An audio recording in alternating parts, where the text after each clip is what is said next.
In a quiet village tucked away in the hills of Mahabaleshwar, there lived a wealthy man named Balvinder Singh. Life had been kind to him. He had riches, respect, and a beautiful home. But there was one thing that constantly weighed on his heart: his only son, Yashwant. Yashwant had everything a boy could ask for. But what he didn't have was drive. He wasn't interested in studies or responsibilities. While other kids were learning and growing, Yashwant was out roaming the streets with his friends, wasting time and potential. One morning, Balvinder decided he had to say something. Yashwant, he said gently, you're growing up now. It's time to take life seriously. Stop wandering around and focus on your studies. But Yashwant just shrugged. Why, Papa? We're rich. I don't need a job. Why study when I don't need to work? Balvinder sighed. Knowledge isn't just for getting a job, son. It shapes your mind. It helps you live wisely. A good life doesn't come from money alone, it comes from wisdom, and that can only be gained through learning. But Yashwant wasn't ready to hear it. I'm not interested, Papa. Please, just leave me alone. Later that day, Balvinder sat quietly, lost in thought. His wife, Amarbir, noticed the worry on his face. He's still young, she said. We've pampered him all his life. He'll change in time. Balvinder shook his head. That's what I thought, but he's not a child anymore. If we don't act now, he'll drift even further. He doesn't see the value in what we're trying to teach him. He paused and then said something that even surprised himself. There's only one solution. We need to send him away. Away from us. Away from his friends. Somewhere he can grow. Amabir gasped. Send him away? He's our only child. Can you live without him? Balvinder's voice was firm. Sometimes love means making the hard choices. He needs discipline, not comfort. And he won't find it here. After a long pause, Amarbia nodded. If we do this, we need someone who's patient and wise. Someone who can teach him the way you and I can't. Balvinder smiled faintly. There is one man, Acharya Vishnu Sharma. My nephew studied under him. That boy was once more rebellious than Yashwant, and now he's transformed. And just like that, the decision was made. That evening, as the sun dipped below the hills, Balvinder and Amarbir sat down with Yashwant. The tone was calm, but serious. Son, Balvinder began, we've thought a lot about your future, and we've made a decision. Yashwant, suspicious, leaned back with crossed arms. What decision? You'll be going to study at Acharya Vishnu Sharma's ashram. It's in a nearby village. You'll stay there and learn under his guidance. Yashwant's face dropped. What?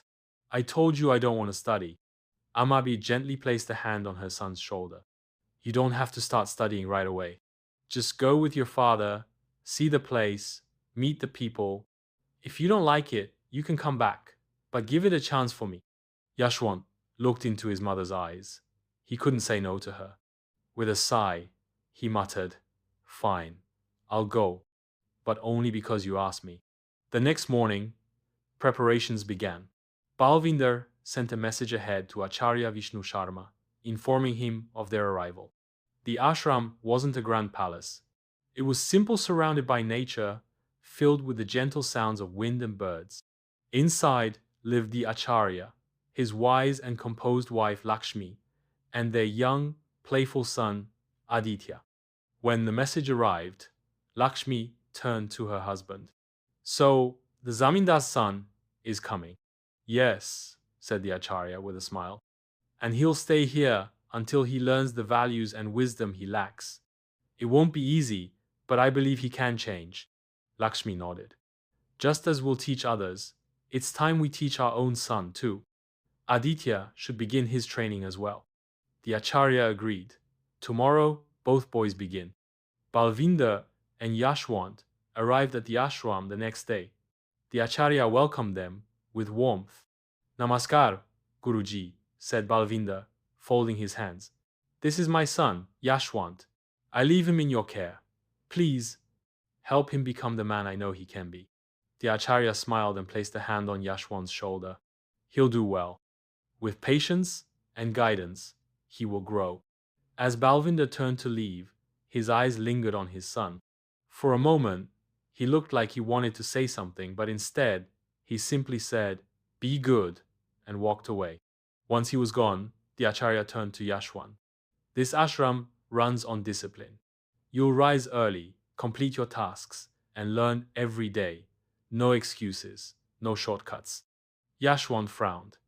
"You sound just like my father. Why does everyone want to control me?" The Acharya didn't flinch. His voice was calm, but firm. "Because you're wasting your life. And that ends today." Yashwant muttered under his breath but said nothing. He knew he had no choice. From that day on, life changed. Each morning began with sunrise prayers. Then came chores, lessons, and reading. The Acharya was strict but fair. He corrected without anger and praised without exaggeration. But Yashwant, he struggled. He missed his freedom, his friends. The rules choked him. One day, the Acharya gave him a task. "Memorize this shloka. Recite it to me tomorrow morning." But when morning came, "Did you memorize it?" the Acharya asked. Yashwant looked away. "No, I didn't feel like it." The Acharya's eyes narrowed. "Then today, you will write and recite that shloka 100 times. That is your punishment." This became a pattern. Every time Yashwant refused to learn, the punishment grew. But so did his frustration. Over time, a quiet resentment grew in his heart. He believed his guru didn't care for him only, wanted to control him. 1 week later, the Acharya called Yashwant. "My wife and I will be attending a wedding in the next village. While we're gone, you are in charge of Aditya." Yashwant blinked. "Me?" "Yes. Make sure he memorizes his lessons. He's playful. You must keep him focused. Can you do that?" Yashwant felt a strange flicker of responsibility stir within him. "I'll handle it." After the Acharya and his wife left, Aditya immediately ran outside with a ball. "Aditya," Yashwant called out, "no playing until you finish your shloka." "But I don't want to study. Let me play just a little." "No," Yashwant said firmly. "I'm responsible for you now. We'll study first." He tried to reason, to explain, to encourage. But for 4 days, Aditya refused to learn. He ran, he played, he laughed and ignored every word. On the 5th day, Yashwant snapped. "I've had enough," he yelled. "Recite the shloka now, or I'll punish you." Aditya stuck out his tongue. "Do what you want." "I'm not studying." And in a moment of frustration, Yashwant raised his hand and slapped the child. The room went silent. Aditya's cheek turned red. He ran inside, crying. Yashwant stood frozen. His heart raced. "What have I done?" he whispered. "I hit my guru's son." But then, something surprising happened. Aditya began to study. With trembling lips, tears still in his eyes, he picked up his book and began reading. And for the first time, he memorized the shloka. When Acharya Vishnu Sharma and his wife returned the next day, little Aditya ran straight into his mother's arms, pointing at his cheek. "Mama, look, brother hit me," Lakshmi gasped. "Yashwant, how could you strike a child? His cheek is red and swollen." Yashwant lowered his head, guilt washing over him. "I warned him again and again, but he just wouldn't study. I didn't mean to hurt him. I just lost control." Lakshmi's voice shook with concern. "He's just a boy. You were supposed to guide him, not punish him like that." But Acharya Vishnu Sharma raised a hand, calmly interrupting. "Lakshmi, let me ask you something. Aditya, did you recite the shloka?" Aditya nodded, shyly. "Yes, Papa. I memorized it after he slapped me." The Acharya looked at Yashwant. "You see, sometimes it's not cruelty. It's consequence.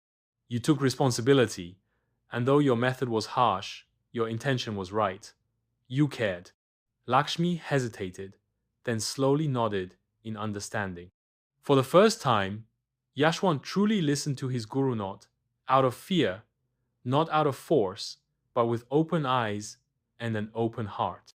And in that moment, everything his father had tried to teach him also came rushing back. He remembered the late-night talks, the worry in his father's voice, and the love hidden behind every scolding. "I've been so foolish," he murmured. "All this time I thought you were against me. I thought my father was against me. But you were all fighting for me, not against me." The Acharya stepped forward, placing a gentle hand on his shoulder. "True wisdom comes not just from books, but from understanding the hearts of those who guide you. Your parents didn't force you to study for their sake, but for yours. It's time you honored their love." Tears welled in Yashwant's eyes. He bowed deeply before his guru. "I will change. I promise. I will learn. I will grow. And I'll make my parents proud." From that day forward, Yashwant was no longer the lazy, distracted boy who had arrived at the ashram. He woke early. He studied late. He listened, questioned, and grew mentally, emotionally, spiritually. He no longer needed punishment. He needed purpose. Months passed. Then a year.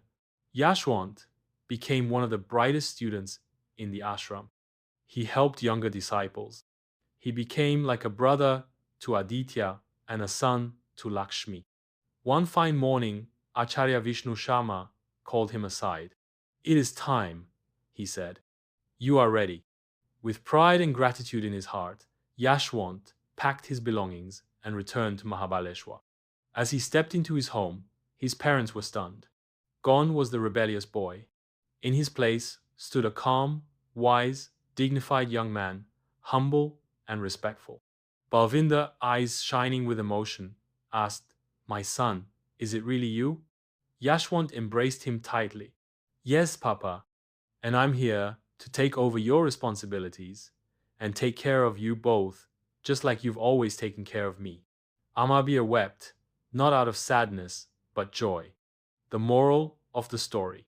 From that day forward, Yashwant led a life filled with meaning, knowledge, and respect.